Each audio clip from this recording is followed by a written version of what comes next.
그래서 이번 허심탄회에서는 21세기 청춘들에게 광복은 어떤 의미인지 한번 알아보도록 하겠습니다. 먼저 자기소개 좀 부탁합니다.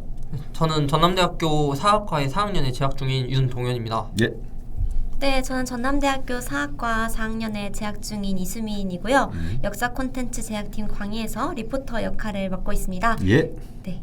네, 안녕하세요. 전남대학교 사학과에서 2년째 재학 중이자 역사 콘텐츠 제작팀 강의에서 활발하게 활동하고 있는 김소연입니다. 예. 건국절 어떻게 생각합니까? 맞습니까? 건국절을 지정하고 건국절을 평가하는 게? 이미 이번 3.1운동 임시정부 수립 100주년 예. 맞이해서 예. 그 4월 그거 선정하는 거에서도 네. 한번 논란이 있었잖아요. 예. 그때 당시 저희 이제 광희팀에 김경민 학생이라고 예. 역사교육과 학생이 있어요. 예. 그 학생과 이 건국절 논란에 대해서 어떤 주장과 근거를 며칠 동안 한번 조사를 해봤었어요. 예. 그렇게 양측의 주장과 근거를 이해해보는 과정에서 저는 결국 그 차이가 있었던 것 같아요. 어느 것에 의미를 둘 것이냐. 그게 역사성의 의미를 둘 거냐 아니면 그 당시 사실성의 의미를 둘 것이냐. 그리고 그 둘 중에서 자기가 중요하다고 생각하는 것을 하나 고르고 그 판단하는 것은 각자의 몫이라고 생각합니다. 동현 씨 생각은 어때요? 저는 건국절이 맞는 것 같습니다. 왜요? 이 건국절이 아니라 광복절이라 주장하고는 사람들 중에 예. 이 헌법에 나와 있다라는 식으로 말하는 사람들이 많은데 예. 현행 헌법 전문에는 우리 대한국민은 3.1운동으로 건립된 대한민국 임시정부의 법통과 불의에 항거한 4.19 민주이념을 계승하고 라고 이제 이어지고 있어요. 예. 근데 헌법이라고 하는 건 우리가 이렇게 하다라고 정한 것이지 예. 그 기존의 사실을 바탕으로 정한 것은 아닐 수도 있다는 말씀을 저는 드리고 싶어요. 네, 저는 건국절의 국경일 제정에 대해서는 반대하는 입장인데요. 예. 물론 찬성하는 분들의 입장을 보자면 예. 그냥 나름의 방식으로 건국 기념일을 만들어서 그들끼리 기리면 좋겠고 국경일로의 제정은 어려울 거라고 생각을 합니다.